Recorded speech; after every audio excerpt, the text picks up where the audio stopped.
бір ғасыр бұрынғы кезді алатын болсақ, осы даламызда мұсылмандар болмады емес, болды. Керісінше көп болды. Бірақ сол мұсылмандардың бір радикализм шықты ма? Бір ғасыр бұрынғы біздің бабаларымызды солар тәрбиелеген шәкірттерін алайықшы. Радикализм шықты ма? Жатағым деген болды ма? Болған жоқ. Неліктен? Өйткені бір имамның, бір мәзһабтың, бір жолдың бағытында жүрді. Шығыстағы имамдар мен батыстағы имамдар бүгінгідей әлеуметтік желілерде бір-бірімен кездеспесе де, олардың мәзһабы бір болды. Айтатын ілімдері бір болды.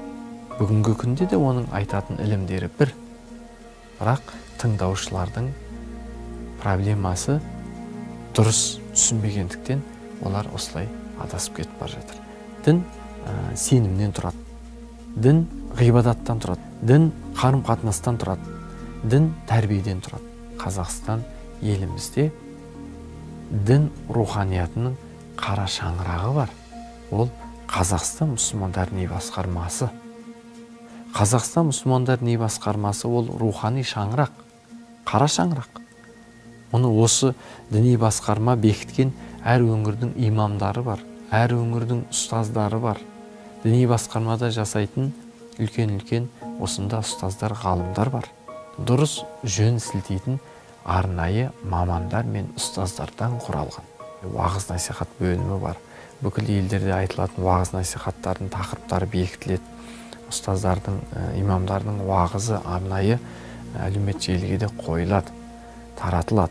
Жастарға айтатынымыз, қай өңірде болса да сол өңірдің имамынан, ұстазынан тыңдап дәріс алатын болса, онда ол жастар ата-анасына қарсы болмайды. Ол қоғамға жауыз болмайды. Айналасына ол қатыгез болмайды. Қазақстан мұсылмандар діни басқармасы бір мәзһаб, Абу Ханифа мәзһабы деп айтамыз. Осы мәзһабтың пәтуасымен, үкімімен жүре берсе, ол адам адаспайды. Ол адам шатаспайды. Маңайына, иншалла, ол керісінше ашуын емес, нұрын шашады. Сондықтан жастарға айтатын өсиетіміз сол, діни басқарманың арнайы бекітілген мамандарын тыңдау, солардың жетегінде жүру.